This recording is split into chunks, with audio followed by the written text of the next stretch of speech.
ప్రస్తుతం మన ముందు ఒక సింహంలా గర్జించడానికి ఎప్పుడు ముందుండే ఏకైక వ్యక్తి కొప్పుల నరసింహారెడ్డి గారు.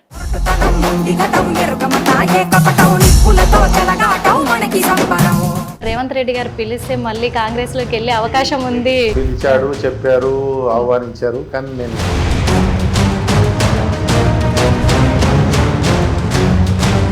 అభివృద్ధి అనేది ఎక్కడున్నా చేసు, దమ్మునోనికి ఏడుంటే ఏముంటుంది.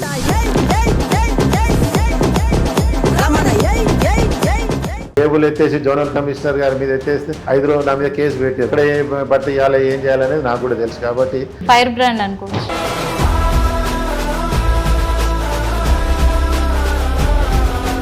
ఇప్పుడు ఇక్కడ ఎమ్మెల్యేనేమో బీఆర్ఎస్ కి సంబంధించిన ప్రభుత్వం ఏమో కాంగ్రెస్ ది. మరి రెండింటి సపోర్ట్ మీకు ఎలా ఉందండి? కాంగ్రెస్ కంటే కూడా బీఆర్ఎస్ అంటే అసేం. వాళ్ళు కంటిన్యూగా 3వ సారి బీఆర్ఎస్ వచ్చినట్టు ఏ పార్టీని కూడా వాళ్ళు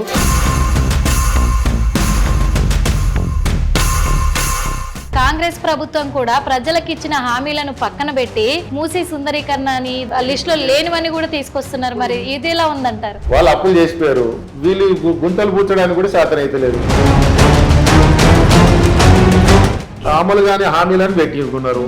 ప్రజలను ఏదో విధంగా మభ్యపెట్టాలి. పోరాడాలి అంటే భయం లేకుండా అలా వెళ్ళిపోతూ ఉంటారు, ఎంతకైనా తెగిస్తారు. మీకు థ్రెడ్ ఏర్పడుతుందనే భయం ఏం లేదు. అనేక కేసులు కేసులో భయపడితే ఈడి దాకా వచ్చాను కాదు. వాళ్ళకి తెలుసు ఏ మొండోడు ఏదైనా పోతాడు అని చెప్పేసి.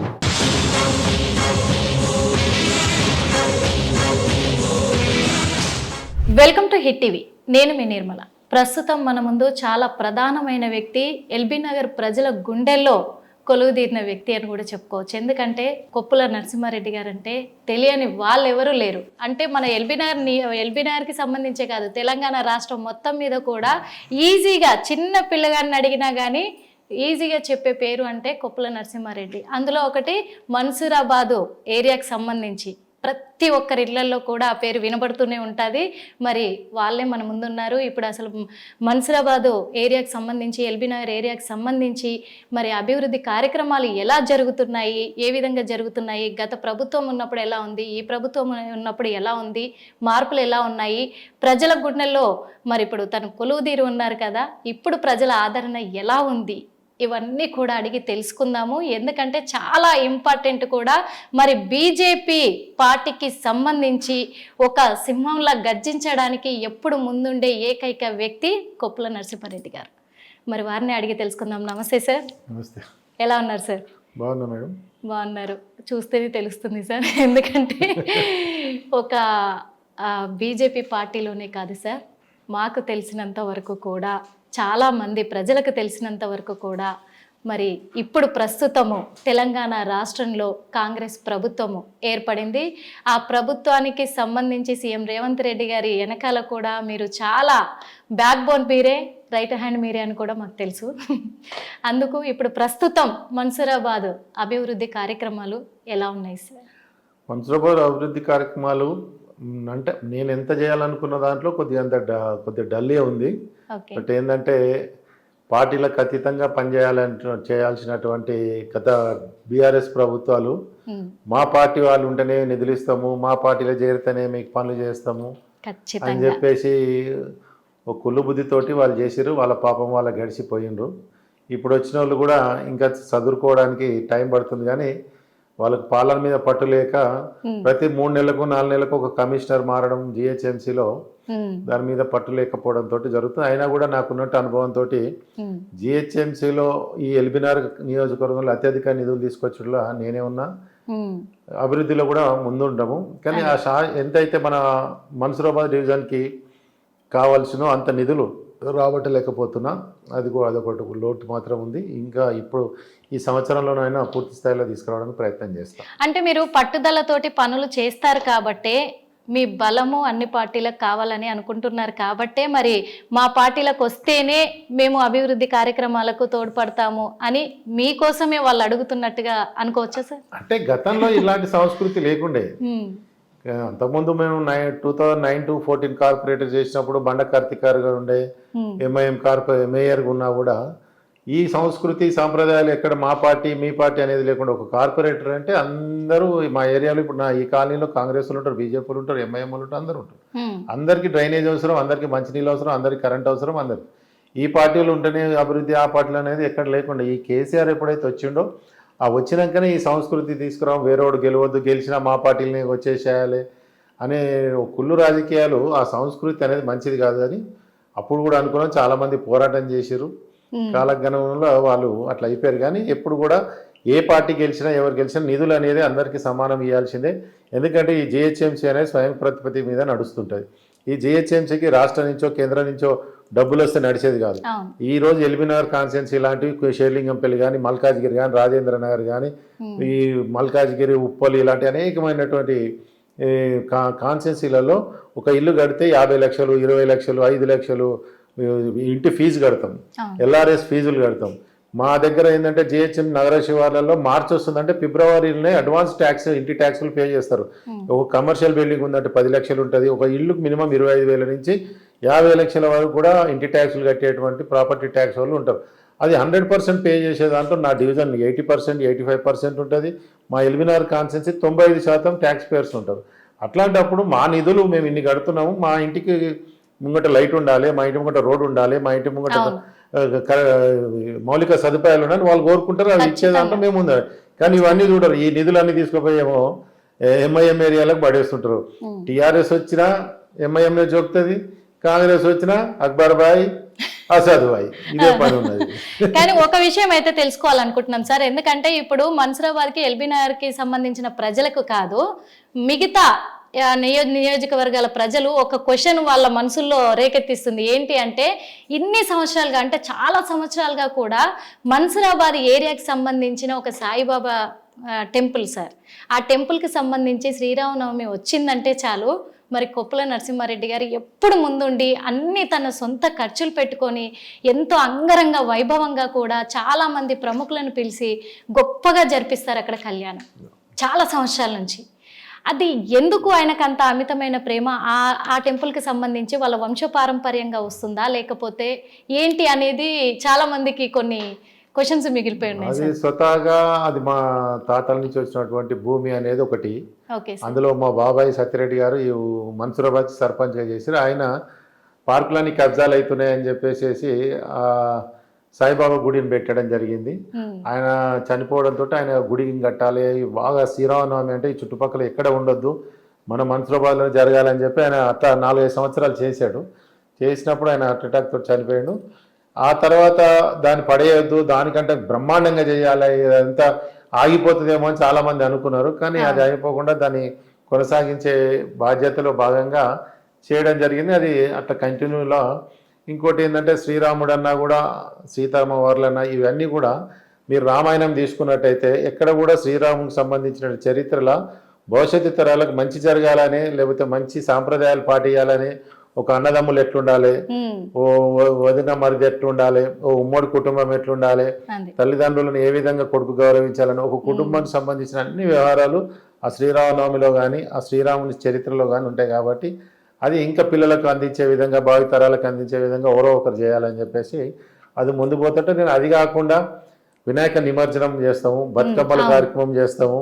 నిన్న మొన్న చూసినట్టే మన ఈ ముగ్గుల పోటీలు, అనేక కార్యక్రమాలు, వివేకానంద జయంతి, ఈ కార్యక్రమాలు చేస్తూ ఉంటాం.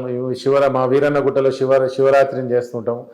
ఈ సంప్రదాయాలకు సంబంధించినవి నలుగురు మంచిగా ఉండే విధంగా పాటలు పాడే విషయాలు కానీ, యాక్టివిటీస్లో విషయంలో కానీ ఇవన్నీ కూడా మరుగున పడేయద్దు. ఎందుకంటే మనకి ఇంతో దేవుని దయ వల్ల పదవి వచ్చింది. ఆ పదవిని మళ్ళీ ఇంకోసారి కాపాడుకునే విధంగా కానీ, ప్రజలకు ఈ విధంగా ఒక పదవి వస్తే ఈ విధంగా ప్రజలకు సేవ చేయగలుగుతాము అనే దాంట్లో చూపించాల. దాంట్లో నిరంతరం ఇప్పుడు ఎంతమంది మీరు అన్నట్టుగా శ్రీరామనవమి చేస్తుంటే, ఇప్పుడు నాకు ఎందుకంటే శ్రీరామనవమికి చాలా సార్లు నేను కూడా ఇక్కడ పాల్గొన్నాను. 4,000-5,000 మందిని ఇదే రేవంత్ రెడ్డి గారు తలంబ్రాలు మోసారన్నమాట. ఫస్ట్ టైం ఆయన మల్కాజ్గిరికి పోటీ చేయాలని 2009లో అనుకున్నాడు, కాలేదు. అప్పుడు తలంబ్రాలు మోసి కూడా బ్రహ్మాండంగా దీన్ని తీసుకురావడం జరిగింది. తర్వాత ఆయన మళ్ళీ పోటీ చేసి గెలవడం జరిగింది. అట్లా మల్లారెడ్డి గారు కానీ, ఆర్ కృష్ణయ్య గారు కానీ, చాలా ఈటెల రాజేందర్ గారు కానీ, అనేక మంది ప్రముఖులను తీసుకొచ్చి ఈ తలంబ్రాలను తీసుకెళ్లే కార్యక్రమాన్ని కూడా అది చాలా ఘనంగా జరుగుతూ ఉంటది ఎప్పుడు కూడా, ఎందుకంటే అది మేము కల్లారా చూసాం కాబట్టి. గుర్తించినందుకు హిట్ టీవీ వారికి ప్రత్యేకంగా ధన్యవాదాలు. మేమే థ్యాంక్స్ చెప్పుకోవాలి సార్, ఎందుకంటే అంత లైవ్ పెట్టండి. కన్నుల పండగగా మేము స్వయంగా ప్రత్యేకంగా అక్కడ ప్రత్యక్షంగా చూసాం సార్ మేము అక్కడ. అందుకే నేను అది తెలుసుకోవాలని చాలా సార్లు అనుకున్నాను. విదేశాంతి గారిని కూడా తీసుకున్నాను, జీవిత గారు వచ్చిండ్రు. అది సార్ ముఖ్యంగా ఏంటంటే ఇప్పుడు మరి మన్సూరాబాద్కి సంబంధించి చిన్న చెరువు, పెద్ద చెరువు మరి ఎన్నో అక్కడ డెవలప్మెంట్లు చాలా చేశారని తెలుస్తుంది. ఇంకా దాన్ని ఎలా అభివృద్ధి చేయబోతున్నారు ఏంటి సార్? పెద్ద చెరువులో మొన్న 2 days బ్యాకే ఓపెన్ జిమ్ పెట్టడం జరిగింది. అక్కడ పిల్లలు, చిన్నపిల్లలు, మహిళలు అయితే విపరీతంగా ఫిట్నెస్ సంబంధించి కానీ అక్కడ దానితోటి వ్యాయామ కార్యక్రమాలు ఎన్నో జరుగుతున్నాయి. వాళ్ళు అసలు ఆ సిస్టమ్స్ అన్నీ కూడా ఖాళీ లేకుండా ఆ 24 hours 20 hours ఎక్విప్మెంట్స్ యూజ్ చేసుకుంటా ఉన్నారు. అది సంతోషం అనిపిస్తూ ఉంది. ఆ పెద్ద చెరువు నేను వచ్చినాకనే డెవలప్మెంట్ చేయడం జరిగింది. ఆ పెద్ద చెరువులో ఇప్పుడు మీరు అన్నట్టుగా నేను నిమజ్జన కార్యక్రమాలు కానీ, అన్ని బతుకమ్మ కార్యక్రమాలు కానీ, యోగా June 21 నాడు మోడీ గారు ఇచ్చినటువంటి యోగా సెంటర్కి సంబంధించి కానీ, రోజు చేసేటువంటి యోగా కానీ, డైలీ 1000 మంది వాకర్స్ వస్తూ ఉంటారు. అక్కడ అనేకమైనటువంటి ప్రజలకు సందేశించే కార్యక్రమాలు కూడా చేయడం జరుగుతుంది. ఇంకా కొద్దిగా కోర్టు కేసులో ఉంది, ఇంకో 10 ఎకరాలకి కాపాడినట్టయితే మంచిగా అవుతుంది. హైడ్రా వల్ల కొద్దిగా ఇప్పుడు ఈ చెరువుల కబ్జా ఆగిపోతుందని అనుకుంటున్నాము. ఎందుకంటే గతంలో 10 సంవత్సరాలు కేసీఆర్ ఉన్నప్పుడు చెరువులు సర్వనాశనం అయిపోయినాయి, నాలాలు అయిపోయినాయి. వాళ్ళు కాపాడింది ఏం లేదు, వాళ్ళు జేబులు నింపుకోవడానికి తప్ప. ఇప్పుడన్నా ఈ హైడ్రా భయం అయితే ఉండాలి అని అనుకుంటున్నాము. ఈ హైడ్రా వల్ల కొద్దిగా హైడ్రాని మీరు స్వాగతిస్తున్నారా? 100% స్వాగతిస్తాం. ఎందుకంటే నేను అనుభవించాను. ఎందుకంటే మా చిన్న చెరువు కామినేని హాస్పిటల్ వెనకాల చూసినట్టయితే టీఆర్ఎస్ నాయకులు, కలెక్టర్లు కంప్లైంట్ ఇచ్చినా కూడా నువ్వు బీజేపీకి పార్టీ కదా, మేము పట్టించుకోము. అంటే ఈ టీఆర్ఎస్ ఏ పార్టీ ఏ కబ్జాలు చేసినా, ఏం చేసినా, ఎన్ని గవర్నమెంట్ ల్యాండ్లు కబ్జా చేసినా టీఆర్ఎస్ అంటే బారాకు మాఫ్ అని చెప్పి వాళ్ళు అట్లా చేసి అట్లా అనుభవించినాం. కాబట్టి ఈ చెరువులు, కుంటలు, పార్కులు, ఈ స్కూల్ బిల్డింగ్లకు సంబంధించి ఇవి కూడా మనం కాపాడలేకపోతే ప్రజాప్రతినిధులు ఏం లాభం? అంటే మరి హైడ్రా వల్ల మరి పేదవాళ్ళే నష్టపోయారు, పేదవాళ్ళ మీదే. అంటే ఇలా హైడ్రా వల్ల 2 రకాలు ఉన్నాయి మేడం. వాళ్ళు ఓన్లీ చెరువులు, పార్కులు, పబ్లిక్ ప్లేస్లకు, ఆ గవర్నమెంట్ ల్యాండ్లు కాపాడుతామన్న దాంట్లో మంచిగా ఉంది. వీళ్ళు మూసిక్ ప్రాంతానికి పోయినప్పుడు మాత్రం మేము కూడా వ్యతిరేకించడం, ఆ ఈటల రాజా అందరిలో అడ్డుకోవడం జరిగింది. ఆ సిస్టమ్ వేరు. మూసి బాధితులని చేయడంలో వాళ్ళు తప్పు చేశారు. ఈ హైడ్రా వచ్చేసి పార్కులు కాపాడాలి, చెరువులు కాపాడాలి, నాలాలు కాపాడాలి అనే దాంట్లో మంచి పని చేశారు. మంచి అనొచ్చు, చెడు అనొచ్చు. దాంట్లో తప్పు చేశారు, ఇందులో మంచి చేశారు.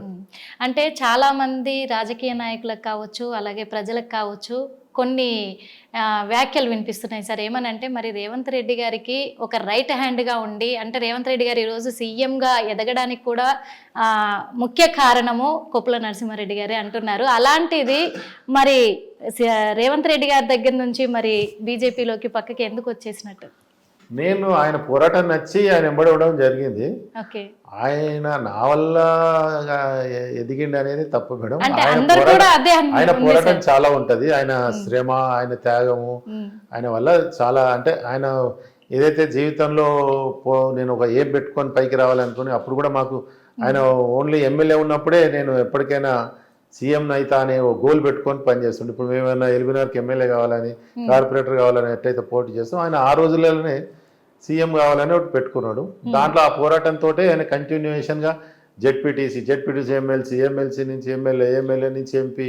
ఇక్కడ మీరు మాత్రం లేదు సార్, చాలా కంఫర్టబుల్ గా చెప్తున్నారు అనిపిస్తుంది. ఎందుకంటే మీరు చేసిన పోరాటం అందరు ప్రజలు కూడా చూసారు. అప్పట్లో రేవంత్ రెడ్డి ఆయన చాలా సేవ చేసినాను. ఆయన కూడా నన్ను అలాంటి మర్యాదలనే ఇచ్చిండు. అయితే 20లో నా కాంగ్రెస్ పార్టీకి నేను స్వతహాగా బీజేపీ నుంచి వచ్చాను. నేను అప్పుడు కూడా టోటల్గా బీజేపీలో ఉన్నాను. 2009లో నాకు బీజేపీలో పొత్తులో భాగంగా టికెట్ ఇవ్వకపోవడంతో నేను టీడీపీలోకి పోయినా. టీడీపీ అక్కడ ఆయనకు అటాచ్ కావడం, 20 వరకు ఆయన వెంబడే ఉండడం. ఆ 10 సంవత్సరాలలో ఆయన చేసిన పోరాటాలు, ఆయనతోటి అనేక కేసులు, లాఠీ చార్జులు, ఇబ్బందులు, ఓసారి వారం రోజులు కూడా ఇంట్లో పండుకోబెట్టాలి. ఆయన మనిషి అంటేనే అరెస్ట్ చేస్తుండే. ఆయన రేపు పొద్దున ప్రోగ్రామ్ చేస్తుంటే మేము పొద్దున్న 4 గంటలకు హౌస్ అరెస్ట్ ఉంటుండే. అవన్నీ చేసినాం.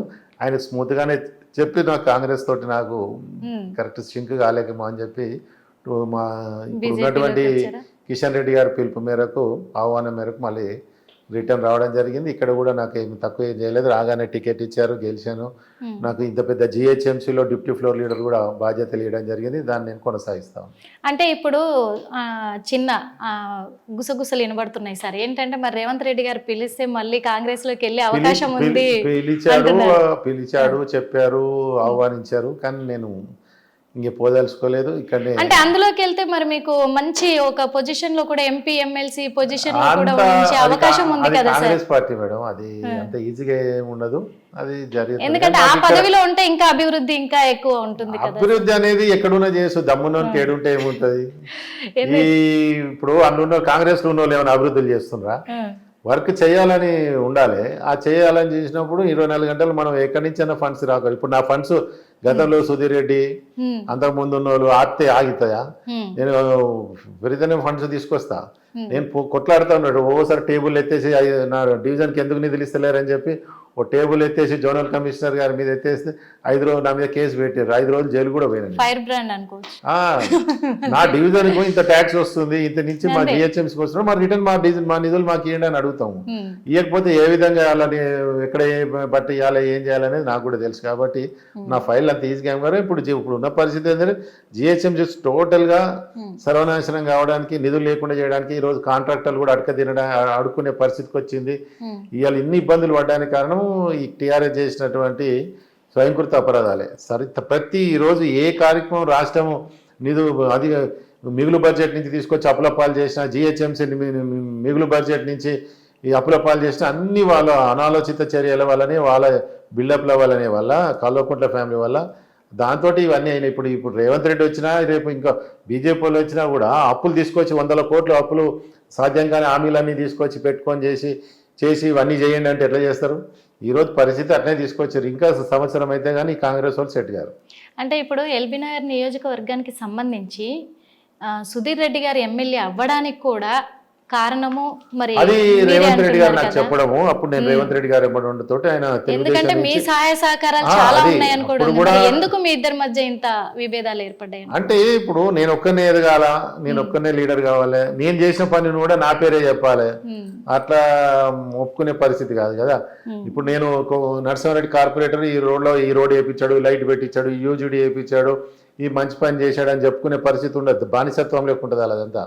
ఏ పని చేసినా నేనే చేయాలి, నేను వచ్చేదాకా మీరు వెయిట్ చేయాలి, నేను వస్తేనే టెంకాయ కొడితేనే శంకుస్థాపనలు, నేను చెప్తేనే ఇనాగ్రేషన్లు పెట్టుకోవాలి, నేను చెప్పకుండా ఏ పని చేయకూడదు, నేను చెప్పకుండా ఆఫీసర్లు కూడా ఏ ఫైల్ కదలనియొద్దు, ఈ సంస్కృతి ఉన్నది అనమాట. ఉన్నప్పుడు మనం పక్క జరిగిపోతాం. అంటే ఇది పదవి వ్యామోహం అనుకోవచ్చా? మరి పదవి వ్యామోహము ప్లస్ వేరే వాళ్ళు ఎదగొద్దు అనేది. అలా ఉంటే మరి ప్రజలకు ఎక్కడ న్యాయం జరుగుతుంది? అది జరగకపోయినా సరే, అది ఏమన్నా పని అభివృద్ధి జరగకపోయినా సరే, కానీ అయితే నా వల్లనే జరగాలి, లేకపోతే వేరే వాళ్ళు జరగవద్దు, అట్లనే ఇవన్నీ అడ్డాలు పెట్టడం. ఇక్కడ నియోజకవర్గానికి సంబంధించి గత కొన్ని సంవత్సరాలుగా కూడా మీరే ఇక్కడ కార్పొరేటర్గా చేస్తూ ఉన్నారు. అలాగే మరి ఇప్పుడు ఇక్కడ ఎమ్మెల్యేనేమో బీఆర్ఎస్కి సంబంధించిన అతను, ప్రభుత్వం ఏమో కాంగ్రెస్ది. మరి రెండింటి సపోర్ట్ మీకు ఎలా ఉందంటారు? నేను ఒక విధంగా మంచి జరిగిందని అనుకుంటున్నా. వాళ్ళు కంటిన్యూగా 3వసారి బీఆర్ఎస్ వచ్చినట్టే ఏ సామాన్యుని కాదు కానీ ఏ పార్టీని కూడా వాళ్ళు గెలవనీయకపోరు. గెలిచినా కానీ 5 రోజులు కూడా వేరే పార్టీలు ఉండనిచ్చేటోళ్ళు కాదు, కేక్స్లు పెట్టడం చేయడము. మేము ఇప్పుడు ఈ సంవత్సరం నుంచి ఫ్రీగా ఉన్నాం కానీ, లేకపోతే వారానికి 4 రోజులు హౌస్ అరెస్టు, లేకపోతే పోలీస్ స్టేషన్లో కూర్చోవాలి. అంత దౌర్జన్యాలు చేసిరు వాళ్ళు. నాకు కాంగ్రెస్ కంటే కూడా బీఆర్ఎస్ అంటే అసేమ్. కాంగ్రెస్ కంటే కూడా బీఆర్ఎస్ అంటే అసేమ్ మనకి. కానీ మరి బీజేపీ బీఆర్ఎస్ రెండు కూటమే అని అంటున్నారు కదా, మరి బీఆర్ఎస్ ఒకటేనా? అంటే వాళ్ళు ఒక సిద్ధాంతం లేని పార్టీ, కల్వకుట్ల సిద్ధాంతాలే పార్టీ చేయాలి. కల్వకుట్ల వాళ్ళు చెప్పిన ఆ 4 చెప్పిన ఆఫీసర్లు వినాలి, ఆ కలెక్టర్లు వినాలి, ఎస్పీలు వినాలి. అట్లా ఇప్పుడు ఓ పార్టీ, ప్రతి పార్టీకి ఒక సిద్ధాంతం పెట్టుకొని ఈ పని అని. అంతకుముందు తెలుగుదేశం ఉంది, వాళ్ళకి అట్లా ఆ సిస్టమ్ లేకుండే. వేరే పార్టీ ఒకటి గెలవద్దు అన్నప్పుడు, అంతకుముందు మీరు గమనించారు, తీగల కృష్ణారెడ్డి మేయర్ ఉన్నప్పుడు అన్ని పార్టీలు బతికినాయి. ఏ పార్టీలో ఇట్లా జైన్ చేసుకునే పరిస్థితి లేదు. మేము మొన్న ఏం చేసిన 48 మంది మేము బీజేపీ కార్పొరేటర్ గెలిస్తే మోడీ దగ్గరికి పోయి కలిసేసి వచ్చినాము. మోడీ గారు హైదరాబాద్కి వస్తున్నానగానే 4 కార్పొరేటర్లను 3 కోట్లు 4 కోట్లు ఇచ్చి కేటీఆర్ కొనుక్కోపోయే పరిస్థితి. అంటే డబ్బులకు ఏదైనా సరే పెట్టాలి, వీళ్ళని ఇన్సల్ట్ చేయాలి. మోడీ గారు వస్తున్నారంటే 4 బీజేపీ వాళ్ళకి కార్పొరేటర్లు మేము మా పార్టీలకు మారిరా అని చెప్పి గొప్ప చెప్పుకోవాలని చెప్పేసి చేస్తుండే. కానీ దాని వెనకాల ఎంత డబ్బు వెచ్చిస్తారు, ఎంత నీచమైన పనులు చేస్తారు అని ప్రజలు ఏమనుకుంటారు అనేది వాళ్ళు ఆలోచించాలి. అట్లనే ఏది చేసినా మేము గొప్ప పని, మేము ఎంత అన్యాయం చేసినా గొప్ప పని, ఎంతమందిని అరెస్ట్ చేసినా గొప్ప పని అట్లా విర్రవీగిరు. అట్లా విర్రవీగా ఇట్లా ఆగమైపోయింది. అంటే ఇప్పుడు రాబోయే రోజుల్లో కూడా మరి బీఆర్ఎస్ బీజేపీ రెండు కలిసి కూటమిగా ఉండబోతున్నాయి అంటున్నారు. మరి మీరు దానికి అట్లాంటి పరిస్థితి జరగదు. మా బండి సంజయ్ గారు చెప్పారు, కిషన్ రెడ్డి గారు, రఘునందన్ గారు చెప్తారు, మా ఈటల గారు చెప్తారు, మేము కూడా చెప్తున్నాం. ఆ పరిస్థితికి రాని వస్తే మా పార్టీ ఎందుకు ఉంటుంది? ఇంకా అంటే ఈ క్వశ్చన్ ఎందుకు అడిగానంటే సార్, నేను మరి సీఎం రేవంత్ రెడ్డి గారే అంటున్నారు బీజేపీ ఎప్పుడు నిధులు ఇస్తలేరు అని. వాళ్ళకి ఎప్పుడు అలవాటు అయిపోయింది. వాళ్ళకి మంచి జరిగినప్పుడల్లా వాళ్ళిద్దరు ఒకటి అయిపోయారు. వీళ్ళు ఏమంటారు, కాంగ్రెస్ బీజేపీ ఒకటి అయింది అంటారు. వీళ్ళకు మాట్లాడటం రానప్పుడు, అభివృద్ధి కార్యక్రమాలు చేయలేనప్పుడు, లేకపోతే వాళ్ళు ప్రజలలో చులకనైనప్పుడు వేరే మీద ఎత్తేయాలి. కాబట్టి ఆ కాంగ్రెస్ వాళ్ళు వచ్చేసేసి బీఆర్ఎస్ బీజేపీ ఒకటి అయింది అంటారు. బీఆర్ఎస్ వాళ్ళు వచ్చేసి బీజేపీ కాంగ్రెస్ ఒకటి అయింది అంటుంటారు. ఎట్లయితుంది? ఏ భిన్నత్వంలో ఉన్నది ఈ పార్టీ? ఏ పార్టీకి దేనికన్నా సంబంధం ఉంటుందా? మేము ఇక్కడ ఎంత దూరం ఉంటామో అక్కడ అంతే దూరం ఉంటాం. ఏదానైనా ఇప్పుడు పొత్తుగా గతంలో మీరు చూసుకోండి, బీఆర్ఎస్ కాంగ్రెస్ తోటి కలిసింది, బీఆర్ఎస్ తెలుగుదేశంతో కలిసింది, అదే బీజేపీ తోటన్నా కలిసిందా? అంటే గతంలో ఇప్పుడు కూడా కలవదు అది. ఎందుకంటే అత్యధిక ఇప్పుడు మొన్న పార్లమెంట్ ఎన్నికల్లో మాకు 38% తోటి మేము ఫస్ట్ ప్రియారిటీలో ఉన్నాం. మేము రూలింగ్ పార్టీ కాంగ్రెస్ లో ఉండగా కూడా మేము అత్యధిక ఓట్లు తీసుకొచ్చుకున్నాం. మేము 8 ఎంపీలు కొట్టడం అంటే మామూలు మాట కాదు. అంటే చాలా మంది కూడా అంటున్నారు, మరి ఏపీలోనైతే మరి 3 కూడా టీడీపీ, జనసేన, బీజేపీ 3 కూటమిగా కలిసాయి కాబట్టి ఈ రోజు విజయాన్ని సాధించాయి. రేపు తెలంగాణలో కూడా అదే జరగబోతుందేమో. వీళ్ళు ఎక్కడ ఉంటారు ఇప్పుడు? బీఆర్ఎస్ పార్టీ ఏడు ఉంటది ఇప్పుడు? ఉండదంటారా? ఆయన ఆల్రెడీ జైలుకు తయారై ఉండదు. కల్వోడ్లో కవిత ఢిల్లీలో తిరగడానికి సరిపోతుంది. ఇంక ఇప్పుడు అయ్యనేమో ఫామ్ హౌస్లోకి వెళ్ళి బయటకు వస్తున్నాడు. హరీష్ రావు చేసిన పాపాలు, కాళేశ్వరాలు అవన్నీ కూడా బయటకు వస్తానే ఉంటాయి. వీళ్ళు చేసిన పాపాలు ప్రజలు గమనిస్తారు, ప్రకృతి గమనించింది. ఫస్ట్ ప్రజల కంటే ప్రకృతి వాళ్ళ వెంబడి జరిగింది. ఎలక్షన్ నోటిఫికేషన్ రాగానే కాళేశ్వరం పగుళ్ళు వచ్చేసిన అది ఎవరైనా పోయి ఏసీబీ వాళ్ళు పట్టుకురా, ప్రజలు పట్టుకురా? ప్రకృతి అనేది వాళ్ళ మీద శాపంగా కలిగింది. అంత ప్రకృతి విధ్వంసం అంత చేసిర్రు. ప్రకృతి విరుద్ధమైన పనులు అన్ని చేసిరు వాళ్ళు. చేసిరు కాబట్టి ప్రకృతి వాళ్ళని నచ్చక విధంగా చేసింది వాళ్ళని. మరి కాంగ్రెస్ బీఆర్ఎస్ 2 కలిసి కూడా మరి బీజేపీ ఇంకా ఆనవాళ్ళు లేకుండా పోతుంది, అసలు రానేరా? ఇంకా తెలంగాణలో వినిపించదు బీజేపీ పేరు అంటున్నారు. మరి మీరేం బీఆర్ఎస్ ఉండదు అంటున్నారు.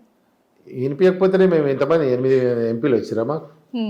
మరి వాళ్ళు ఇప్పుడు బీఆర్ఎస్ పార్టీ ఒక వెలిగిన వాళ్ళు ఏమైంది? వాళ్ళ పరిస్థితి ఎంపీలు ఎంతమంది ఇప్పుడు వాళ్ళకు ఉన్న గెలిచిన 39 ఎమ్మెల్యేలను ఎంతమందిని కాపాడుకుంటారు? మొత్తం పోతానే రోజుకోడు పోతానే ఉండే. ఇంకా 10-20 మంది డబ్బులకు ఆశపడుతున్నట్టు, కానీ ఆ డబ్బులకి ఆఫర్ ఇస్తే ఎంతమంది కూడా పోతారు. కానీ సార్ ఒకసారి చాలా సార్లు కూడా మేమైతే చూసాము, మీరు ఒక మాట అనడము ఏంటి అంటే, జిహెచ్ఎంసీ కౌన్సిల్లో నా గొంతు నొక్కేస్తున్నారు, నా వాదన వినిపించకుండా చేస్తున్నారు అని మీరు చాలాసార్లు అనడం కూడా మేము విన్నాము. అంటే మేమేమనుకుంటున్నామంటే, అసలు మీరు ఏం చెప్పాలనుకున్నారు మా హిట్ టీవీ ద్వారా చెప్తే కూడా మేము వినాలి అని అనుకుంటున్నాం. అక్కడ ఏం చెప్పాలి? ఇప్పుడు అక్కడ 150 మంది కార్పొరేటర్లు ఉంటారమ్మా. ఒక 40 మంది వరకు ఎమ్మెల్యేలు, ఎంపీలు, ఎమ్మెల్సీలు, రాజ్యసభలు వీళ్ళందరూ కూడా కౌన్సిల్కి ఎలిజిబులే. వీళ్ళు వచ్చేసి ఇప్పుడు ఎమ్మెల్యేలు ఏం చేస్తారంటే, ఎమ్మెల్యేలకు ప్రధానంగా చర్చించుకోవడానికి డిస్కషన్ చేయడం ఏముంటది? అసెంబ్లీ ఉంటది. పార్లమెంట్ సభ్యులకు ఏది ఉంటది? పార్లమెంట్ ఉంటది. కౌన్సిలర్లకు కౌన్సిల్ ఉంటది, కార్పొరేటర్లకు మాకు ఈ కౌన్సిల్ ఉంటది. ఇక మేము డిస్కషన్ చేసేది 3 నెలలకు ఒకసారి ఒక కౌన్సిల్ మీటింగ్ వస్తుంది. ప్రజా సమస్యలు అట్లా మాట్లాడతారు. అప్పుడు కూడా వచ్చి ఎమ్మెల్యేలు పోటీ పడతారు మాతోటి. అప్పుడు కూడా పార్లమెంట్ సభ్యులు వచ్చి నాకు మైక్ అని అంటుంటారు. మేము అదే అడ్డుపడతాం. మీకు ఆల్రెడీ అసెంబ్లీ ఉంది, వారికి పార్లమెంట్ ఉన్నాయి, ఇవ్వచ్చేసి మళ్ళీ మా సమస్యలు మాకు అడ్డం వస్తుంటారు. అట్లా ఆడ మేయర్ ఏమైతుంది అంటే, బీఆర్ఎస్ పార్టీ ఉండే అంతకుముందు, కేటీఆర్ ఏది చెప్తే అది వీళ్ళు బీఆర్ఎస్ ఎమ్మెల్యే చేయగానే వాళ్ళకే మైక్ ఇవ్వాలి.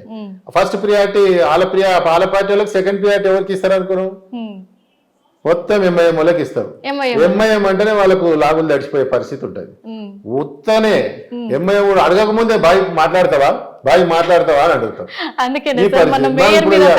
మా సమస్యలు మేము అత్యధికంగా క్వశ్చన్స్ వేసేది మేమే బీజేపీలోనే వేస్తాం.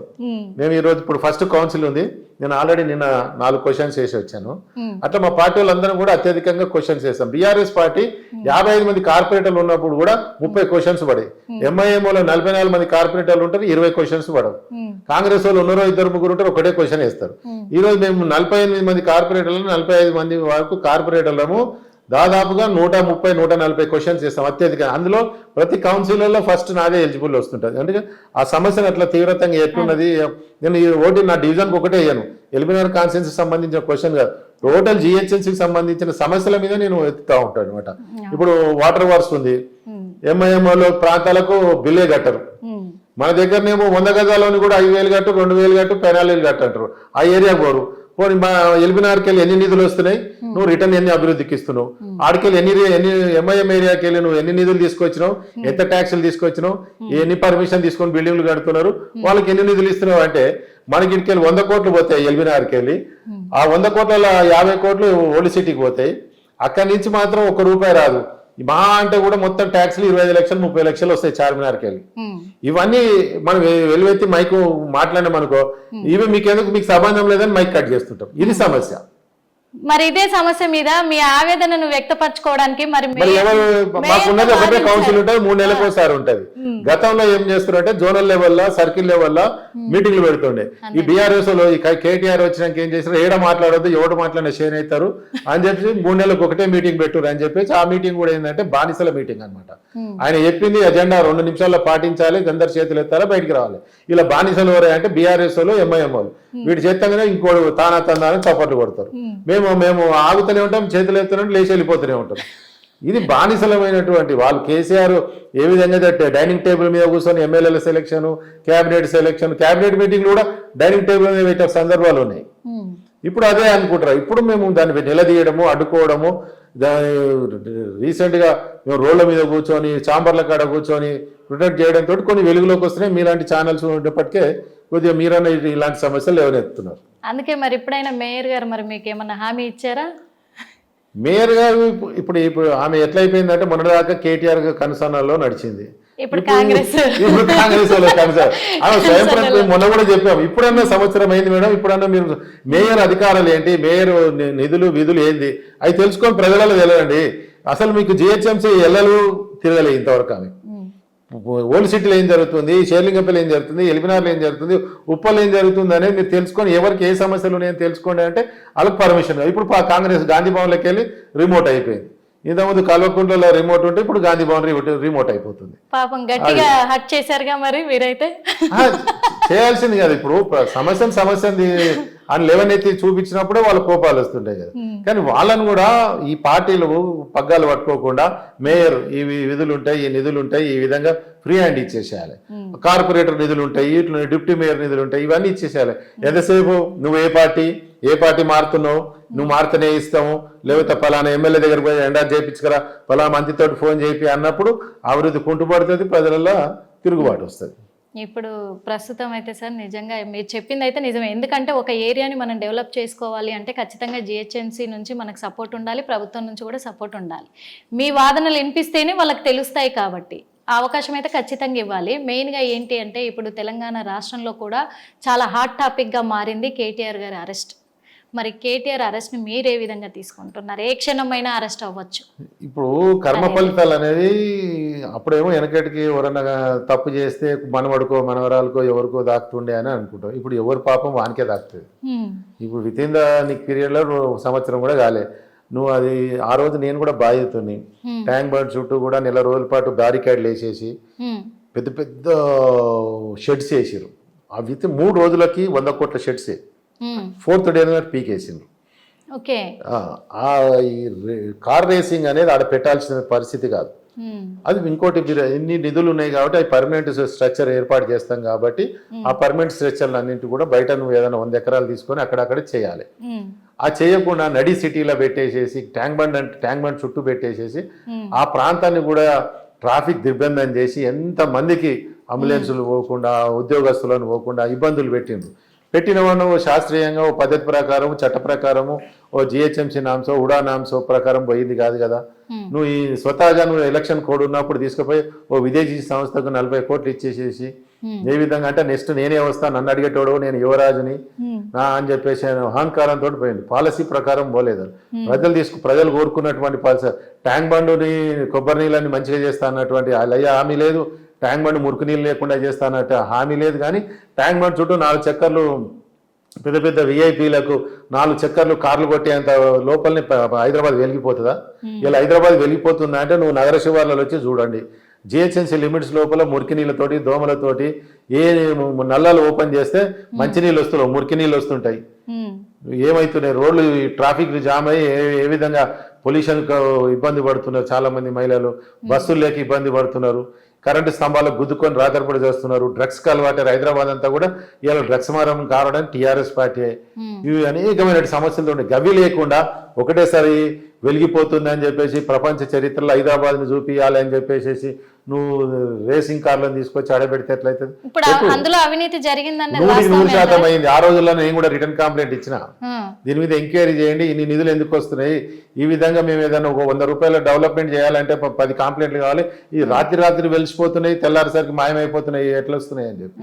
ఇది 100% కరెక్ట్ అది చేసింది. అంటే ఇప్పుడు వాళ్ళు ప్రజలకు అభివృద్ధి చేయకుండా ఇలాంటి అవినీతికి పాల్పడ్డారు అని చెప్పేసి ఒకేసారి హైదరాబాద్ ను వెలుగు నింపాలని అనుకున్నారు. గచ్చిబౌలి స్టేడియం చంద్రబాబు నాయుడు కట్టించారు, వీళ్ళు ఒక స్టేడియం కట్టించారు, ఒక మైదానం తయారు చేసిరా అంటున్నారు. ఆ స్టేడియం లో డ్రగ్స్ పార్టీ పెడుతుండే గచ్చిబౌలి స్టేడియం లో. అదే అంటున్నాను సార్. మరి ఇప్పుడు కాంగ్రెస్ ప్రభుత్వం కూడా ప్రజలకు ఇచ్చిన హామీలను పక్కన పెట్టి మూసీ సుందరీకరణ అని ఇదని అదని మరి లిస్టులో లేనివని కూడా తీసుకొస్తున్నారు. మరి ఇది ఎలా ఉందంటారు? ఇప్పుడు నిర్మల గారు చెప్పండి, ఏం చెప్పినా వాళ్ళు అప్పులు చేసిపోయారు, వీళ్ళు గుంతలు పూడ్చడానికి కూడా శాతం అయితే లేదు. టోటల్ గా దివాలా తీసారు. దీన్ని తప్పించుకోవాలంటే ఏంటి చేయాలి? సబ్జెక్ట్ డైవర్ట్ చేయాలి. అమలుగానే హామీలను పెట్టుకున్నారు. ఆ హామీలను ఏ విధంగా చేయాలి? రోజులు గడుస్తున్నాయి, ఏమన్నా ఏదో చేయాలి, ప్రజలలో అలజడి సృష్టించాలి, ప్రజలను ఏదో విధంగా మభ్యపెట్టాలి. హైడ్రా అన్నారు, మేము స్వాగతించిన మా అందరు కార్పొరేటర్లో పోయి రంగనాథ్ గారికి స్వాగతం చెప్పేసి వచ్చినాం. నాగార్జున బిల్డింగ్ కొట్టంగానే మేము మంచి కార్యక్రమాలు చేస్తాం అనుకున్నాం. మేము తర్వాత మేము పార్టీ వాళ్ళందరం పోయి సల్కం చెరువు అని ఒకటి ఓల్డ్ సిటీలో ఉంటది.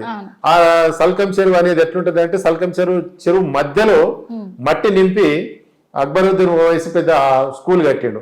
వాడు ఈ రోజు మాట్లాడతాడు, నేను ఫ్రీగా విద్య చెప్తున్నా, ఫ్రీగా చదువుతున్నాడు. ఫ్రీగా ఏం లేదు, ఫీజులు తీసుకుంటున్నాడు. అట్లా ఆ స్కూల్ని మరి ఎందుకు గులగొడతలేవయా? నువ్వు బార్డర్ మీద ఉన్నటువంటి నాగార్జున చెరువును గులగొట్టడం మంచి పని చేసినావు, అందరికి ఆదర్శనం. ఈ సల్కం చెరువు నువ్వు గులగొట్టం మరి మేము 40 మంది కార్పొరేటర్లు ఇచ్చినాం. ఆ రోజే మేము వార్నింగ్ ఇచ్చినాం అందరికి.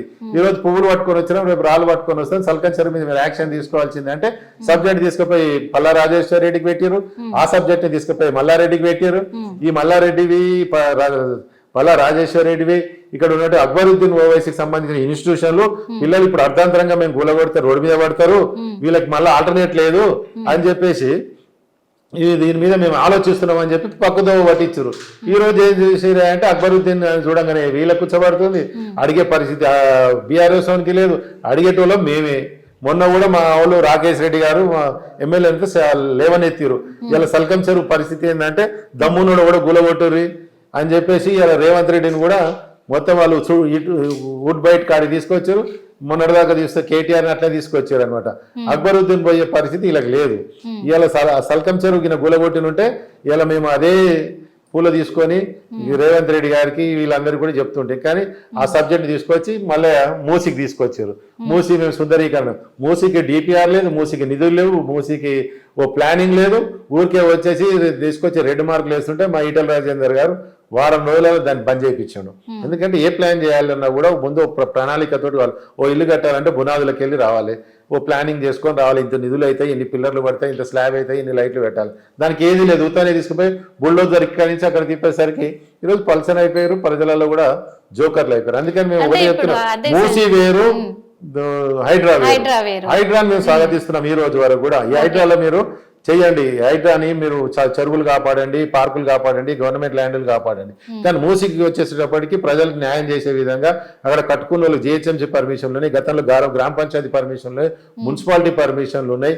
అనేకమైనటువంటి అనుమతులు లోన్లతోటి కట్టుకున్న వాళ్ళు వాళ్ళకి న్యాయం చేయమని చెప్పేసి ఓ ప్లానింగ్ అయినాకనే మీరు చేయండి అని చెప్పేసి ఈటల దూరంలో చేసినాం కాబట్టి అది సక్సెస్ అయినాం. ఈ రోజు కూడా మేము వాళ్ళకి ఏం అడ్డం పోతలేము. అంటే ఇప్పుడు ప్రజలకు ఇచ్చిన హామీలు నెరవేర్చడానికి కూడా కేవలం బీఆర్ఎస్ఏ ముందుకు వస్తుంది పోరాడడానికి, ఆ హామీలను నెరవేర్చకపోవడం వల్ల. కానీ బీజేపీ ఎందుకు ముందుకు వస్తలేదు అని చెప్పేసి కూడా కరెక్ట్ చెప్పారు. బీఆర్ఎస్ ఎవరు ముందుకు వచ్చింది? కల్వకుంట్లో అరెస్ట్ అయినప్పుడు గవర్నర్ చాంబర్ ముంగట మహిళలంతా పోయి ధర్నా చేయడానికి, కేటీఆర్ ని ఈడీఓలు పిలవంగానే పోయి ఆయన ఇంటి ముంగట ఆయన కాపాడడానికి, ఇంకో ఇంకో ఇంకో నిన్నమనో ఎమ్మెల్యే అరెస్ట్ అవుతున్నట్టు అతికలోడు, ఆ పేరు కూడా వస్తలేదు, పాడి కౌశిక్. వాడు ఏం మాట్లాడుతుండో తెలుస్తుంది, ఏ సబ్జెక్ట్ చెప్తుండో కూడా తెలుస్తలేదు. వాడు రాత్రి షేన్ అయిపోదాం, అట్లా కాదు షేన్ అవుతుంది, ప్రజల గురించి మాట్లాడుతూ షేన్ అవుతాడు. ఇప్పుడు వాళ్ళ ఇళ్ళ కాడ అరెస్ట్ కాకుండా వాళ్ళని కాపాడుకోవడానికి మాత్రమే ఈ ధర్నాలు వగేరా స్పష్టంగా ప్రజల గురించి ఒక్క కార్యక్రమం చేసిన చూపండి. ఇప్పుడు ఈడీఓలు పిలుస్తారు కాబట్టి నేను చేయలేకపోయాడు అంటే అది తప్పించుకోవాలి అని చెప్పేసి. ఇంకోరు ఏదైనా ప్రోగ్రామ్ పెడుతున్నారు అందులో మాకు మైనస్ అవుతుందంటే అప్పుడు మూసి అని తీసుకొస్తారు. మూసిని మేమే కాపాడినాం కదా, మూసికి గురించి ప్రజలలో నిద్రపోయింది మేము కదా. మరి వాళ్ళు చేసిన పనులన్నీ కూడా కల్వకుంట్రోళ్ళకి ఏమైనా డ్యామేజ్ అవుతుంటే అప్పుడు వాళ్ళని కాపాడుకోవడానికి ఉద్యమాలు చేసుకుంటారు తప్ప ఎక్కడ చేసింది లేదా. కవిత అరెస్ట్ అయినప్పుడు అదే ప్రోగ్రామ్స్, కేటీఆర్ అరెస్ట్ పోతున్నాడు అంటప్పుడు అదే ప్రోగ్రామ్ చేస్తారు. ఈ పాడి కౌశిక్ రెడ్డి నిన్నమో ఏదో పోలీసులు తీసుకుపోతుంటే అడ్డు తల్లుకోవడానికి ఈయన ఇంటికి ఆయన పోయి కౌలు ఇచ్చుకుంటాడు, ఆయన వచ్చి ఈయన ఇంటికి కౌలు ఇచ్చుకుంటాడు. ఇవి వాళ్ళు ఏమైనా ప్రజల గురించి ప్రోగ్రామ్ చేసిరేమో చూపించండి ఒకటన్నా. సంవత్సరం నుంచి వాళ్ళు కల్వకుంట్రోళ్ళని కాపాడుకోవడానికి మాత్రమే ఈ బీఆర్ఎస్ నాయకులు వాళ్ళ ఇళ్ల ముంగట కాపాడుకునే ధర్నాలు. బీజేపీది ఎలా ఉండబోతుంది? ప్రజలకు ఇప్పుడు మేము చెప్పిన మూసిని అడ్డుకట్టు వేసింది మేమే, అనేక కార్యక్రమాలు చేసింది మేమే. ఇప్పుడు సెంట్రల్ గవర్నమెంట్ లో జరుగుతున్నటువంటి అభివృద్ధి కార్యక్రమాలు మినిమం చెర్లాపల్లి రైల్వే స్టేషన్ ఓపెన్ చేసింది. అది మామూలుగా సౌత్ ఇండియాలోనే ఫస్ట్ అయ్యేటట్టుంది. అది అంత పెద్ద రైల్వే స్టేషన్ ఓపెన్ చేసినాం, అక్కడికి కూడా ముఖ్యమంత్రి గారు రాలేదు. అనేక కార్యక్రమాలు చూస్తున్నట్టయితే మీరు రోడ్లు చూడండి, ఎల్బీ నగర్ నుంచి ఇలా చౌటుప్పలు 6 ట్రాక్ రోడ్ నడుస్తా ఉంది. హైదరాబాద్ చుట్టుపక్కల హైదరాబాద్ నుంచి చుట్టుపక్కల ఎక్కడ పోవాలన్నా కూడా సెంట్రల్ గవర్నమెంట్ రోడ్లే నడుస్తున్నాయి. మీరు ఏ ప్రాంతం అన్న కూడా ఇప్పుడు చుట్టుపక్కల అవే నడుస్తా ఉన్నాయి. అనేక కార్యక్రమాలలో బీజేపీ ఉన్నది, కేంద్ర ప్రభుత్వం నుంచి నిధులు వస్తున్నాయి. వీళ్ళు ఎంతసేపు కాంగ్రెస్ వాళ్ళు ఏం చేస్తారంటే ఏదో ఆర్ఎస్ఎస్ బూచిని చూపించి అదే చూపించి ఎంతసేపు మధ్యలో ఉన్నటువంటి పంచాయతీలు నువ్వు సీఎం అయితే, ఈయన డ్యామేజ్ అయితే నేను సీఎం అవుతా, ఆయన డ్యామేజ్ అయితే నేను సీఎం అవుతా అని ఈ 6 గ్యారంటీలను పూడ్చలేక ఈ 6 గిట్ల పెత్తనం ఉన్నది అనమాట. కోమటిరెడ్డి వెంకరెడ్డి, ఉత్తమ్ కుమార్ రెడ్డి, బట్టి విక్రమార్క, రేవంత్ రెడ్డి సాబు, ఇంకో 2 ఉంటారు. వీళ్ళు 6 స్తంభాల ఆటని 6 గ్యారంటీలు ఇవి తేల్చుకోవడానికి అలా టైం అయిపోతుంది. కానీ వాళ్ళు ఇటుక పెట్టి 6 గ్యారంటీలు అంటే అడుగుతున్నాను సార్, మరి 6 గ్యారంటీలు ఎల్బీ నగర్ వాసులకి అంటే ప్రజలకి, మన్సూరాబాద్ ప్రజలకి ఎంతవరకు అమలయ్యాయి సార్?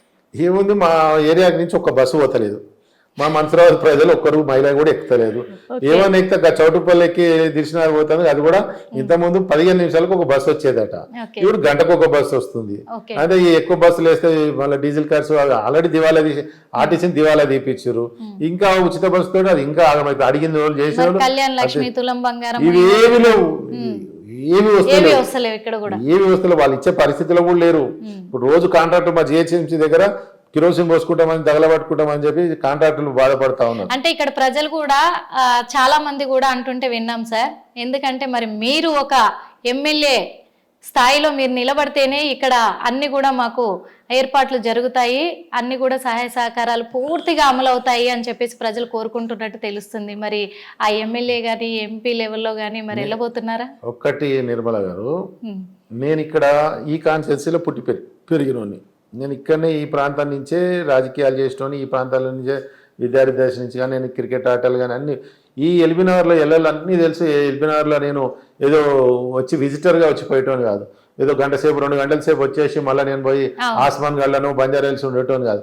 ఇల్లు నేను ఇది పొద్దు నుంచి 24 గంటలు పడుకోవడమైనా, లేవడమైనా, తిరగడమైనా అంతే. చాలా మంది లీడర్లు ఏం చేస్తారంటే విజిట్ లాగా వస్తుంటారు, వెళ్ళిపోతుంటారు. అట్లా నేను ఆల్రెడీ 2 సార్లు కార్పొరేటర్ చేశాను, ఇక్కడనే ఉన్నాను కాబట్టి ఈసారి ఎమ్మెల్యే పోదాం, ప్రజలు ఆశీర్వదిస్తే పోదాం అనేది అనుకుంటున్నాము. ప్రజలు కూడా కోరుకుంటే అది అవుతుంది. ఆ పార్టీ ఖచ్చితంగా అవకాశం ఇస్తే ముందుకు పోతాం. ఎందుకు అడిగానంటే సార్, మరి ఇన్ని సంవత్సరాలుగా కూడా ఈ ప్రజలకు అండగా నిలబడుతూ అన్ని చూసుకుంటూ కూడా మరి కార్పొరేటర్గా మీరు ఉన్నారు, కానీ వేరే వేరే వాళ్ళను ఎమ్మెల్యేగా చేయడానికి మీరు సహాయం చేస్తున్నారు. అదేదో మీరే ఉంటే బాగుంటుంది అని ప్రజలు కోరుకుంటున్నారు. అప్పుడు మీరు అన్నది కరెక్టే.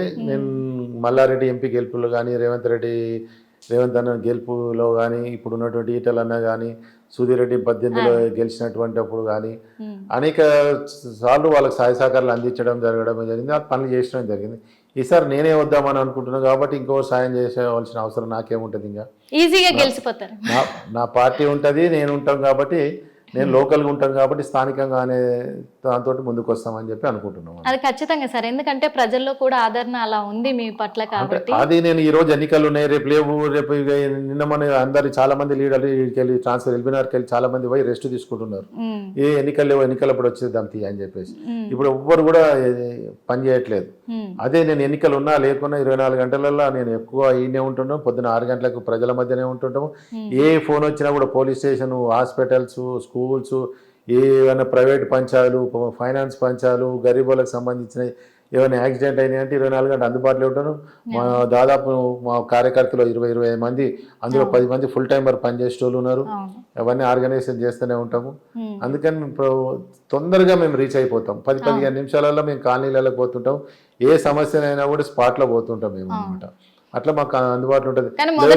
ఫోన్ చేస్తే రేపు వస్తా, నా ముందు చెప్పినవా అనేది లేదు. నాకు చెప్పకుండా కూడా నేను రుక్కునే ఉంటాను, పనులు చేస్తాను. ఇక్కడ ప్రజలకైతే ఫస్ట్ గా గుర్తొచ్చేది మీ పేరే, ఏ సమస్య ఉన్నా అదైతే మాకు తెలుసు.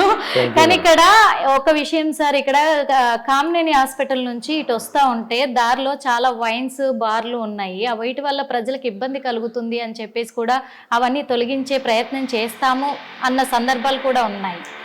నేను దాని మీద ఒక 5-6 కంప్లైంట్లు ఇచ్చిన, దాని మీద ధర్నాలు చేసిన, నేను పోయి సెటర్లు బంద్ చేసిన, దాని మీద ఒకసారి అందులో ఉన్నట్టు బాటిల్స్ వాళ్ళ కొట్టించిన, ఎక్సైజ్ సర్వనగర్ వాళ్ళకి ఇచ్చిన, ఇప్పుడు ఉన్నటువంటి ఎక్సైజ్ డిస్టిక్ ఆఫీసర్ మా బీజేపీ ఆఫీస్ ముంగట్నే ఉంటది, వాళ్ళకి ఇచ్చి వచ్చిన, అనేకమైన కంప్లైంట్లు ఇవ్వడం జరిగింది. కానీ ఈ రోజు కేసీఆర్ ఏవైతే అవలంబించిండో, కేసీఆర్ ఏవైతే లిక్కర్ పాలసీలు తీసుకొచ్చారో, ఇవాళ కాంగ్రెస్ ప్రభుత్వం కూడా అదే పాలసీని మెయింటైన్ చేస్తారు. లిక్కర్ లేకపోతే మేము బతకలేము అని. నేను వీళ్ళు రాగానే టైమింగ్స్ తగ్గిస్తారేమో అనుకున్నా. కాంగ్రెస్ వాళ్ళు రాగానే తమ్మిచ్చుడు కాదు కదా, అర్ధగంట పెంచారు. వాళ్ళు బెల్ట్ షాపులు పెంచారు, వీళ్ళు తగ్గిస్తారేమో అంటే వీళ్ళు ఇంకో 100 బెల్ట్ షాపులు పెంచారు. ప్రతి వైన్స్ వెనకాల పర్మిట్ రూమ్లు అని పెట్టారు. వేలాది మందిని తాపించడం, అక్కడనే తనాసులు తయారు చేసడం. అదే విధంగా వైన్స్ ల మీద విపరీతమైన ఆందోళన రావడం తోటి దాన్ని ఇన్కమ్ సోర్స్ కింద చూసుకొని కేసీఆర్ అట్నే చేసిండు, ఈ కాంగ్రెస్ వాళ్ళు అట్నే చేస్తారు. ఘోరమైనటువంటి తప్పుదేమో అది 100%. అనేక సార్లు పోరాటం చేసినా కానీ ఆఫీసర్లే పూర్తి స్థాయిలో ఈ లిక్కర్కి సపోర్ట్ చేస్తారు. మాకు ఆఫీసర్లు చెప్తారు, సార్ అదొక్కటి తప్ప వేరే పని చెప్పానంటారు. మేము ఇంకేదైనా ఫైన్ వేసి వస్తాం, ఇంకేం చేయాలి. కానీ వైన్స్ లో జోలికి పోద్దని మా గవర్నమెంట్ స్ట్రిక్ట్గా ఉన్నది. ఎందుకంటే వాళ్ళకి ఏదైనా లిక్కర్ గిన్నె తగ్గింది సేల్స్ గిన్నె అంటే మాకు మేమో వచ్చేస్తుంది. ఈ లిక్కర్ ఎంత అమ్మితే మాకు ఆడ గవర్నమెంట్కి అంత రావాలి. ఇంకా అమ్మమని చెప్పి ఎంకరేజ్ చేస్తున్నాము, బెల్ట్ షాపులు పెంచుతున్నాము, తాగమని చెప్తున్నాము. దానివల్ల ఇన్కమ్ ఎక్కువ వస్తుంది అంటారా ప్రభుత్వానికి? మరి అంతే కదా. ఇప్పుడు అది ఆ లిక్కర్ గిన్నె బంద్ అయిపోయిందంటే ఎందుకు పనికిరారు వీళ్ళు? అందుకని మొత్తం తాగుబోతున్నాం. కేసీఆర్ రాష్ట్రాల్లో 10th క్లాస్ అంతకుముందు డిగ్రీ ఓడో, పెళ్ళైన ఓడో, లేకపోతే ఇంకో జర పెళ్లిళ్ళప్పుడు ఏదో తాగుదురు. కానీ 10th క్లాస్ అని కూడా మందాలు వాడి చేసిండు కేసీఆర్. దాన్ని కొనసాగిస్తారు కాంగ్రెస్ వాళ్ళు. వీళ్ళు ఏం తక్కువ లేరు. కేసీఆర్ చేసిన పాలసీలు అన్ని, ఆ లిక్కర్ పాలసీలు అన్నిటి ఇంకో 10% యాడ్ చేసి పెంచుకుంటూ పోతారు. ఓకే సార్, ఎన్ని అట్లున్నా కానీ నేను ఒక విషయం అయితే అడగాలనుకుంటున్నాను సార్. చాలా ఆతుర్దాగా కూడా ఉంది నాకు. ఎందుకంటే మరి మీ శ్రీమతి గారు కొప్పుల లత గారు, ఎందుకంటే ఇక్కడ 5 సంవత్సరాలు కార్పొరేటర్గా ఉండి కూడా ఒక వెలుగు వెలిగారు రాజకీయాల్లో. మరి అంత వెలుగు వెలిగిన తనని ఇప్పుడు కేవలం మళ్ళా ఇంటికే పరిమితం చేశారు. అది ఎందుకు అనుకోవచ్చు? ఇంటికేం చేయాలి, చాలా ప్రోగ్రాంలు పోతుంటారు, ఫోటోలన్నీ ఆమె మిమ్మల్ని డామినేట్ చేస్తారు అనుకోవచ్చు. అంటే ఇద్దరము రోడ్ల మీద పడి రాజకీయాలు చేస్తే పిల్లలు కూడా ఆగమైపోతారు కదా. ఇప్పుడు పిల్లలు చదువుకుంటారు. మేము అప్పుడు పిల్లలు చిన్నగా 3rd క్లాస్ 4th క్లాస్ ఉన్నప్పుడే ఆమె కార్పొరేటర్ ఉండేది. ఇప్పుడు అంతా కూడా చాలా మందికి కూడా రీచ్ అయిపోయారు. ఇప్పుడు బతుకమ్మలకు సంబంధించినవి కానీ ఇప్పుడు నిన్న మన ముగ్గుల పోటీ కూడా ఆమెనే సూపర్వైజర్ ఉండే ఆమె చేసే కార్యక్రమాలను ఆమెను ఇన్వైట్ చేసే వాళ్ళందరూ కూడా ఇన్వైట్ చేస్తారు, పోతుంటది. అట్లా ఏం లేదు, ఆమె ఆ విధంగానే కొనసాగుతూనే ఉంది. అంటే రాబోయే రోజుల్లో ఎట్లాగో మీరైతే పక్కగా ఎమ్మెల్యేగా మిమ్మల్ని ఇక్కడ గెలిపించుకుంటారు ప్రజలు, కానీ అప్పుడైనా మరి మళ్ళీ లత గారిని మళ్ళీ కార్పొరేటర్ గా చేయబోతున్నారా? ముందు తీసుకొస్తాము, కానీ మళ్ళీ అంటే రాజకీయాలు అంటే అంత ఇంట్రెస్ట్ ఉండదు, ఇద్దరం చేయడం అవసరమా అని అంటుంటారు. కానీ ప్రజల్లో చాలా మంచి పేరు ఉంది సార్ మేడంకి కూడా, ఇక్కడ చాలా ఆదరణ లభించింది కూడా. అంటే లిమిటెడ్ గా మాట్లాడుతుంది, ఎక్కువ మాట్లాడదు, అనవసరమైన సబ్జెక్టులు తీసుకోరు. అలా తీసుకోకపోయినా ప్రజలకున్న సమస్యలను అయితే గమనించగలిగారు తొందరగా, అదైతే ఉంది సార్. అయితే ఇప్పుడు జరుగుతున్న ప్రస్తుత రాజకీయాల్లో మరి ప్రజలకు ఇచ్చిన హామీలు నెరవేర్చకుండా ప్రజల్ని మొత్తం డైవర్ట్ చేయడానికి ఒకటి తర్వాత ఒకటి సృష్టిస్తున్నారు కాంగ్రెస్ ప్రభుత్వం అంటున్నారు. మరి కాంగ్రెస్ ప్రభుత్వం ఇంకా 4 సంవత్సరాలు కొనసాగుతుందంటారా?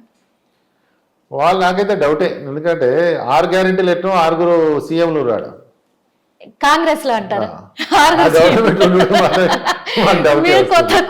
కొత్త ఎలిగేషన్స్ బయటకు తీసుకొచ్చారు, పరిస్థితి అది కదా.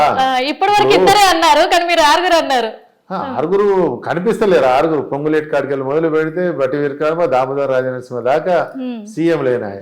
ఇప్పుడు ఎక్కడైనా మీరు గతంలో కేసీఆర్ కూర్చుంటే చుట్టుపక్కల ఎవరైనా కూర్చునేది కాదు. ఇప్పుడు రేవంత్ రెడ్డి గారి పక్కన అంతా పార్ట్నర్లు కూర్చుంటలేరా? ఆయన లేచి కూర్చుంటే ఇట్లా కూర్చుందామని. అందుకని వాళ్ళు ఎంతసేపు ఏం చేస్తారంటే ప్రజా అవసరాలను చూస్తలేరు, మా సీట్ ఎట్లా కాపాడుకోవాలని వాళ్ళు చూస్తారు. బీఆర్ఎస్ లో ప్రజల గురించి ధర్నాలు చేస్తలేరు, మా లీడర్లను అరెస్ట్ చేయకండి, మా లీడర్ల జోలికి రాకండి, మేము అవినీతి చేయలేదు, మేము ఆ పనుల పాల్గొలేదు అని వాళ్ళని కాపాడుకోవడానికి మాత్రమే ధర్నాలు చేస్తున్నారు. ప్రజా సమస్యలు ఏ రోజు వెలుగెత్తి చూపించేది, ప్రజల గురించి కొట్లాడేది, ప్రజా అభివృద్ధి కార్యక్రమాలు పాల్గొంటున్నది బీజేపీ మాత్రమే ఉంటుంది. ఈ మూడింటికి మధ్య తేడాది. అదే సార్, ఇప్పుడు ఇంకొకటి ఏంటంటే బీజేపీ పార్టీ అంటేనే హిందుత్వానికి మారుపేరు. అలాంటిది ఒకప్పుడు మరి మనం చూసుకున్నట్లయితే రాహుల్ గాంధీ గారు కూడా ఒక మాట అన్నారు, నేను పాకిస్తాన్కి ఎక్కువ సపోర్ట్ చేస్తాను ఇండియా కంటే అనే మాటలు కూడా ఎలిగేషన్స్ వచ్చాయి. మరి ఈ హిందుత్వాన్ని కాపాడుకోవడానికి ఇప్పుడు తెలంగాణ రాష్ట్రంలో చాలా అంటే చాలా గుళ్ళ విధ్వంసాలు ఇవన్నీ చూస్తున్నాము. హిందుత్వాన్ని కాపాడడానికి బీజేపీ పాత్ర ఎలా ఉండబోతుంది, అందులో మీ పాత్ర ఎలా ఉండబోతుంది? నేను ఆల్రెడీ హిందుత్వం అనేది కాకుండా మన సంస్కృతి సాంప్రదాయాలను, మన సంస్కృతిని ఏ విధంగా మన సంస్కృతే హిందుత్వం. ఇది పెద్దగా ఇప్పుడు మీరు వచ్చారు, ఒక మహిళ లేచి నించవడం, నమస్కారం పెట్టడం మన సాంప్రదాయం.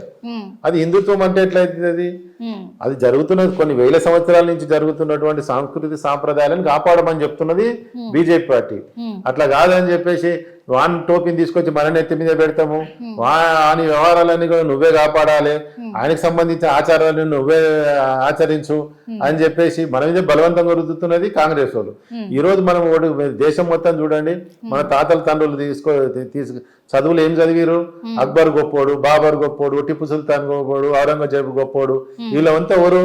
మన దేశస్తులా? వీళ్ళంతా కూడా అక్రమదారులు, మన దేశం మీద దండెత్తి వచ్చిన వాళ్ళు, ఈ దేశాన్ని మొత్తం కూడా కబస్తతో పెట్టుకొని మహిళలను చేరదీసిన ఇబ్బందులు పెట్టిన వాళ్ళు, దేశాన్ని మొత్తం కూడా నాశనం చేయాలని చెప్పి గుళ్ళు గులగొట్టడి ఇవ్వాలి. మీరు నార్త్కి వెళ్ళి మొదలు పెడితే రామప్ప గుడికి పోండి, వరంగల్ పోండి, ప్రతి గుడిలో అక్రమదారులు వీళ్ళందరూ కలిసి ముస్లిం సంబంధించినటువంటి అక్రమదారులు అందరూ కూడా మన గుళ్ళను గులగొట్టిన వాళ్ళే. ఈరోజు మన ఏ హిందూ రాజైనా ఎవరైనా కూడా వాళ్ళ సంస్కృతిని కాపాడుకొని వాళ్ళ రాజ్యాలు కాపాడుకోవడానికే చేసారు, కానీ ఎక్కడన్నా మనోళ్ళు పోయి దాడులు చేసే సందర్భాలు లేవు కదా. అదే సంస్కృతిని కాంగ్రెస్ వాళ్ళు చరిత్రలో ఏం చేశారంటే మొత్తం కూడా నెహ్రూ కాడి నుంచి మొదలు పెడితే అందరూ వీళ్ళు గొప్పోలే అని చెప్పారు.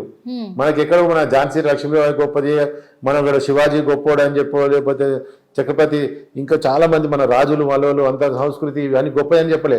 మన వాళ్ళు ఎక్కడ సంస్కృతి సాంప్రదాయాలు కాపాడినా వాళ్ళ శత్రువుల కింద చేసేసారు. వాళ్ళని మాత్రం మన చదువులలో మొత్తం గొప్పలను తీసుకుపోయి అక్బర్ రోడ్డు, బాబర్ రోడ్డు, ఔరంగజేబ్ కూడా ఢిల్లీలో మొత్తం అవే రోడ్లు పెట్టుకుంటూ వచ్చారు, అవే చదువులు చదువుకుంటూ వచ్చినాం మనం.